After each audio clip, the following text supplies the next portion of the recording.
വിദ്യാർത്ഥി സംഗമത്തിൽ കണ്ടുമുട്ടിയ ബന്ധം പ്രണയമായി. ബേഡകം സ്വദേശിനിയായ 53-കാരി വീട്ടമ്മ ഭർത്താവിനെയും മക്കളെയും ഉപേക്ഷിച്ചു പോയത് 10ാം ക്ലാസ്സിൽ ഒന്നിച്ചു പഠിച്ച ഓട്ടോ ഡ്രൈവർക്കൊപ്പം. മാസങ്ങൾക്ക് മുമ്പ് തലശ്ശേരിയിൽ നടത്തിയ പൂർവ്വ വിദ്യാർത്ഥി സംഗമത്തിൽ വെച്ചാണ് സഹപാഠിയായ ഓട്ടോ ഡ്രൈവറെ വീണ്ടും കണ്ടുമുട്ടിയത്. 53-കാരിയുടെ അമ്മയുടെ വീട് തലശ്ശേരിയിലാണ്. അവിടെയുള്ള സ്കൂളിലാണ് പഠിച്ചത്. കുറെ വർഷങ്ങൾക്ക് ശേഷമാണ് അവർ ഒന്നിച്ചു ചേർന്നത്. ഫോൺ നമ്പറുകൾ പരസ്പരം കൈമാറിയതിനെ തുടർന്ന് ബന്ധം വളർന്നു. വീട് വിട്ടുപോയി ഒരുമിച്ച് താമസിക്കാൻ നിശ്ചയിച്ചു. സാമ്പത്തികമായി ഉയർന്ന നിലവാരത്തിൽ കഴിയുന്ന കുടുംബത്തിൽ നിന്ന് ഉറ്റവരെ മുഴുവൻ തള്ളി സ്ത്രീ കാമുകനായ ഓട്ടോ ഡ്രൈവറുടെ കൂടെ കഴിഞ്ഞ ദിവസം നാടുവിട്ടു.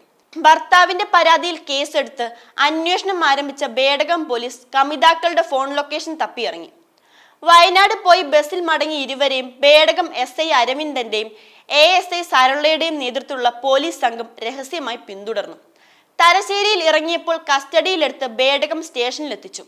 കോടതിയിൽ ഹാജരാക്കാൻ കൊണ്ടുപോകുന്നതിന് മുമ്പ് പോലീസ് ഉദ്യോഗസ്ഥർ ഇവരെ പിന്തിരിപ്പിക്കാൻ ആവുന്നത്ര ശ്രമിച്ചിട്ടും കോടതിയിൽ നിന്ന് സ്ത്രീ കാമുകനായ സഹപാഠിയുടെ കൂടെ തന്നെ ഇറങ്ങിപ്പോകുകയായിരുന്നു.